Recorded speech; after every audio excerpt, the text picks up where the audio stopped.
Nothing is impossible. सिर्फ आपको थोड़ी सी मेहनत करनी है और खुद पे भरोसा रखना है। That is the most important thing. बहुत बार बच्चे खुद का कॉन्फिडेंस ही लूज कर लेते हैं because yes they become nervous. That shouldn't happen. बस वो एक चीज अगर आपने संभाल ली ना, खुद पे कॉन्फिडेंस आपने थ्रू आउट बता लिया ना, positive result is for sure.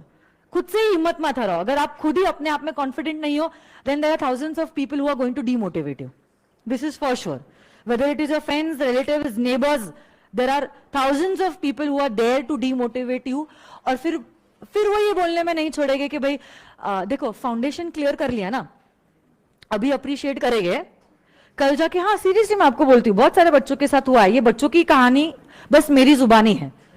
Inter में वो फेल हो जाते हैं ना, वो बोलते हैं कि मैम फ्रेंड्स छोड़ो रिलेटिव भी बोलते हैं कि मैम फाउंडेशन तो इसका फ्लूक से पास हो गया, वैसे वो बोलते हैं। सो बेसिकली फिर आपने फाउंडेशन में जो मेहनत की है ना, उस पे भी पानी चले जाता है। अब वो ये कहने लग जाते हैं कि फाउंडेशन इसका ऐसे ही हो गया होगा, तो उसका लक था। लक हमको ही पता है हमने कितनी मेहनत की थी और लक कितना था। हाँ ठीक है, लक 1% होगा बट मेहनत हमें पता है 99% है। बट उसको वो रिवर्स कर देते हैं। ऐसा बताते हैं वो लोग कि हमारा मेहनत 1% था, लक 99% था, जिसके वजह से हम पास हो गए फाउंडेशन। और क्योंकि हम मेहनत नहीं की ना, होशियार नहीं ना, इसलिए इंटर फेल हो गया। So we don't want that to come to us. We have to prove them wrong कि it was not luck, it is हमारी मेहनत एंड टीचर्स का गाइडेंस, जिसके वजह से हम फाउंडेशन भी क्लियर हुए और इंटर भी हम क्लियर हुए। किसी को भी हमें ये बोलने का मौका देना नहीं है। And this will only happen in inter, because inter is your crystallisation stage. There is a big leap in foundation and inter. अगर आप वो जम की बात देखोगे ना, there is a big leap in foundation and inter. Inter और final में इतना नहीं है, because if you have cleared inter ना, you have already crystallized. Now it is only polishing, and that polishing also has too much of time, 3 years का time. क्योंकि आप सोचो ना, इंटर के 3 सालों बाद आपका फाइनल होता है। तब तक आपकी आर्टिकलशिप हो जाती है, बहुत सारे लोगों से आप रूबरू हो जाते हो, आपके दूसरे आर्टिकल असिस्टेंट्स, आपके सीनियर्स, आपके बॉस, आपके क्लाइंट्स। तो उससे क्या हो जाता है ना, आपको दुनियादारी समझ में आ जाती है। You yourself get matured practically. तो वो मैच्योरिटी आपको खुद ही आ जाती है। और आप खुद सोचो यार, आपने फाउंडेशन में 6 महीने दिए, इंटर में साल दिया और आर्टिकलशिप के लिए 3 साल दिए, मतलब आपने सीए कोर्स को कितने दिए हैं? 5 साल। फाइनल में आने के बाद आप अब आपकी जिंदगी के 5 साल को लाइटली नहीं ले सकते हो। ये आपके दिल से आएगा, दिल से, दिमाग से, मतलब तन मन धन सबसे आएगा यार।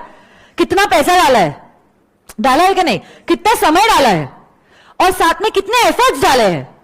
आप खुद सोचोगे कि एक अटेम्प्ट के लिए मैं अपने 5 साल जिंदगी के पैसे, मेरा समय, जहां पे सब लोग इतना एंजॉय कर रहे हैं, मेरे बाकी के दोस्त, मैंने वो सब सैक्रिफाइस किया। अब मैं क्यों ये सब स्टेक पे डालूं ओनली फॉर लिटिल टाइम की मस्ती? वैसी वो चीज होगी। तो वो चीज अंदर से आएगी। अभी क्या हुआ है, आपने जिंदगी के सिर्फ 6 महीने डाले, सिर्फ 6 महीने डाले। पैसा मम्मी पापा ने डाला है, आपका कुछ खोने के लिए था ही नहीं। समझने की कोशिश करो। तो वो मैच्योरिटी आज नहीं आया है, बट ये आपने 9 महीने भी नहीं, आप लोगों के लिए तो 7 साढ़े 7 महीने ही है। आपने अपने आप को संभाल लिया ना, बिलीव मी, आपकी लाइफ सॉर्टेड है। आई नो ये एज ऐसा एज है जहां पे मस्ती करने की भी सबसे ज्यादा इच्छा होगी, बट अनफॉर्चुनेटली करियर भी सबसे सही सेट इसी एज में होने वाला है। So these 7 months you have to control yourself. समझने की कोशिश करो मैं क्या कह रही हूं। Try to control yourself, be focused on your goals. चीजें और लोगों के पीछे मत भागो। अभी ये हंस रहे, मतलब मेरे को समझ में आ रहा है। आज जिनके पीछे आप भाग रहे हो, वो बाद में आपके पीछे भागेंगे। हाँ सीरियसली। और मैं आपको एक बात बताती हूँ, मैं आपको एक चीज एकदम फ्रैंकली बताती हूँ, ठीक है? ये कोई नहीं कहेगा, टीचर नहीं कहेगी, आप समझ लो मैं आपकी दोस्त हूँ, सीनियर दोस्त हूँ। मैं आपको एक चीज बताती हूँ, सीरियसली मैं आपको बोलती हूँ, अगर आप लड़कियों के पीछे भागते हो ना, वो आपसे और आगे भागेगी। Seriously seriously, I will tell you why. क्योंकि अगर कोई चीज आसानी से मिलती है ना, उसकी वैल्यू नहीं रहती है। बिलीव मी, अभी अगर आप बिलीव कर ले तो it will be good for you, otherwise आप एक्सपीरियंस कर लोगे इस चीज को। And I don't want you all to experience that. यहां पे बैठी कोई भी लड़की को आप पूछ लो, जो लड़का उसके पीछे पीछे आएगा, बार बार मैसेज करेगा, बार बार कॉल करेगा, इरिटेटिंग लगता है, लगता है या नहीं irritating? Believe me, we will not value you. Don't let that happen to yourself. जिंदगी में कुछ करो, we will respect you for what you are and what you have achieved. Why you want to run behind when you are nothing? For us it is like, अरे मतलब what have you achieved in your life? Nothing ना. ना degree है, ना job है, ना अपना पैसा है. जो भी it is because of your parents only. समझने की कोशिश करो. सो हम लोग क्यों आपको ध्यान देंगे या क्यों हम भाव देंगे आपको? So don't run behind things also and people also. Make your self to that level that people and things will get attracted to you. वैसे इंसान बनो ना. उसके लिए मैं आपको बोल रही हूं, सबसे ज्यादा जो है वो होने वाला है इसी 7 मंथ्स के दौरान. बाद में चीजें सॉर्टेड है. एक बार क्लियर हो जाते हो ना इंटर, आर्टिकलशिप लग जाती है. And if it's a good firm से आपकी बिग 4 में आर्टिकलशिप लग जाती है. It is 100% sure if you are getting articleship in a big 4 and you clear your C examination, they will recruit you even as a chartered accountant over there. क्योंकि वो भी आपको नहीं खोना चाहते. 3 साल उन्होंने आप में इन्वेस्ट किए हैं. अब आप समझ चुके हो कि ऑर्गेनाइजेशन का कल्चर क्या है, उनके कौन से डिपार्टमेंट्स है, उनके कौन से क्लाइंट्स है. क्लाइंट से रैपो हो गया है. They will not like to lose you. और अगर किसी और को रिक्रूट करना है, why not to recruit you only? आपने ऑलरेडी 3 साल उनमें डाले हैं और आप भी वहीं पे काम करना चाहोगे. क्योंकि अगर आप नई ऑर्गेनाइजेशन में जाओगे, सब कुछ नया होगा. सीखते सीखते ही आपको 6 महीने लग जाएंगे. तो आपको क्यों 6 महीने उसमें डालना है? उसके बदले 6 महीने ऑलरेडी आपको कल्चर पता है, लोग पता है, डिपार्टमेंट्स पता है, क्लाइंट्स पता है. आप अब सिर्फ दिमाग लगाओगे और पैसे कमाओगे. सो आपकी life is sorted. Same goes to a mid size firm also. सब कुछ. सो सब कुछ is dependent only on these 7 months. बस 7 मंथ्स आपने अपने आप को संभाल लिया ना, believe me, your full life is sorted रे. एक बार बिग 4 के साथ आप काम करने लग जाओगे ना, उसके बाद क्या है? और कुछ नहीं है. पैसे ही पैसे है. काम करो. वैसे भी सिर्फ क्या 10 से 6 काम करना है. अभी तो वर्क फ्रॉम होम है, बट पॉजिटिव सोचो. अगर ठीक है तब कोरोना चले जाए तो अच्छा ही है. लोगों से मिलने का मौका मिलेगा. जितने लोगों से मिलते हो उतना ज्यादा सीखते हो. आप जितने आप घर पे बैठे हो, किसी से कुछ नहीं सीखोगे. ऐसे लगेगा मैं ही भारी हूं. बट जब आप 10 लोगों से मिलोगे, you will understand every person has something that you can learn from that particular person. किसी का हो सकता है ड्रेसिंग सेंस अच्छा है, किसी का हो सकता है कम्युनिकेशन सेंस अच्छा है, किसी का हो सकता है इंग्लिश लैंग्वेज अच्छा है, किसी का हो सकता है हैंडराइटिंग अच्छी है. हर किसी पर्सन में कुछ तो होगा ना जो अच्छा है. ठीक है, उसमें 10 चीज बुरी होगी, बट एक तो चीज होगी ना जो अच्छी है. और आपको क्या करना है? वही एक चीज को सीखना है उससे. तो तब आप इंप्रूव होगे एज एन इंडिविजुअल. आप घर पे बैठे रहोगे तो आपको तो यही लगने वाला है, अरे मैं बहुत भारी हूं. अरे आपने देखा ही नहीं है लोगों के पास क्या अच्छी क्वालिटीज है. So you have to do this. और आप तो कितने लकी हो, फेस टू फेस बैच है आप लोगों की.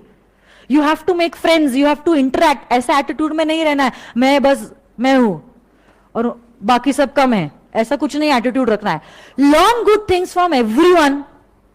Every person has something good to share और सर्टेन एक्सपीरियंसेस. और कुछ नहीं होगा तो that person will share the bad experiences and you will feel how lucky you are. ऐसा भी हो सकता है. ना बहुत सारे लोगों की फाइनेंशियल कंडीशंस अच्छी नहीं होती है, फिर भी उन्होंने कितना झगड़ के जिद पकड़ी है सीए कोर्स करने की. वो सीखो उससे. आपके पास तो सारी फैसिलिटीज है. मम्मी पापा ने सारी फैसिलिटीज आपको दी है, चाहे वो कपड़े है, स्मार्ट मोबाइल फोन है, या अच्छी हॉस्टल हो, या क्लासेस के लिए अच्छे खासे पैसे हो, सब कुछ दिया है. बट वहीं पे दूसरा बच्चा जो है वो उतना लकी नहीं है. कितनी मेहनत करके उसने फाउंडेशन क्लियर किया है और आज उसने वो जिद पकड़ी और बोला मैं सीए करूंगा ही. कुछ बच्चे को पेरेंट्स का इमोशनल सपोर्ट नहीं होता है. वो भी एक चीज होती है, बहुत बहुत बड़ी सपोर्ट होती है पेरेंट्स का इमोशनल सपोर्ट, कि हाँ बेटा तू कर ले, बाकी सब हम मैनेज कर लेंगे. बहुत सारी लड़कियों के लिए वो चीज होती है. जैसे मैं जिस सोसाइटी में रहती हूं, parents don't support professional learning for a girl child. उनको ऐसा लगता है लड़की पढ़ के क्या कर लेगी, वैसे भी उसको घर में काम ही तो करना है किचन में. So you all should feel lucky कि आपके पेरेंट्स वैसे नहीं है, वो सपोर्ट कर रहे हैं. बहुत सारी लड़कियां मैंने देखी है, मैंने खुद देखा है, जहां पे उन्हें करना है, वो होशियार भी है as compare to their brother, but नहीं, क्योंकि वो लड़का है तो उसके भाई को पढ़ाया जाएगा, क्योंकि आप लड़की हो, आपको पढ़ाने की अपॉर्चुनिटी नहीं मिल रही है. So this at least we don't have in our lives. हमारे पेरेंट्स ने, हमारे घर वालों ने, हमारे भाई बहनों ने हमें सपोर्ट किया और बोला है तुझे सीए करना है तू कर, कोई टेंशन नहीं है. उस चीज के लिए हम लकी है।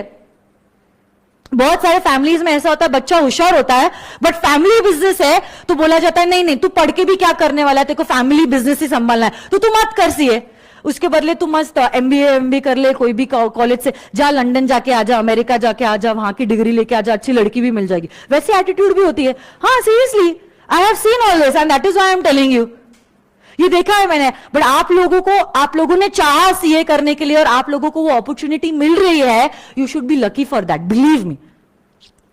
नहीं तो फिर अगर धंधा ही करना है, बीकॉम करके ही धंधा करो ना, मजे मार के।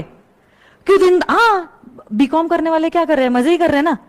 कॉलेज वॉलेज अब तो ऑनलाइन अटेंड कर रहे हैं, लॉग इन कर लिया, बाकी मजे करना है, घूमना फिरना, अय्याशी करना, मौज मस्ती करना, और फिर क्या करना है आपको, बिजनेस में तो जाना है ना, वो ही कर लो। तो आपको एटलीस्ट वो अपॉर्चुनिटी मिली है to fulfil your dreams, you should be grateful for that. Believe me, not everybody gets this opportunity to fulfil their dreams. You are getting it, you are very lucky. And ऊपर से ऐसे time पे आपके parents ने आपको पुणे भेजा है face to face classes करने के लिए, इससे अच्छा और क्या हो सकता है? सोचो आप, इससे अच्छा और क्या हो सकता है? You have to think every day कि मैं क्या कर सकता हूं ताकि मैं एक बेटर इंसान अगले दिन बनूं।